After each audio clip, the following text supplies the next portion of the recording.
Why won't my Apple Watch let me click anything? Let me talk about it and show you how you can fix it.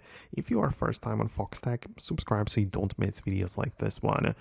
So if that is the case, it's probably just a glitch in the software, probably nothing too serious. If your screen isn't responsive, it's probably gonna be fine, but you need to perform the force restart.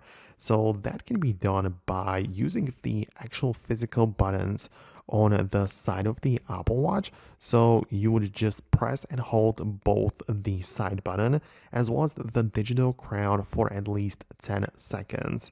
Right, so you can see the Apple Watch has a few like hardware buttons. The Apple Watch Ultra also has the action button, which is the large one. We're not gonna use that one, but the rotating circular button as well as the longer one, just hold down and press both of them at the same time for like 10 seconds until the screen goes black and until the Apple logo appears.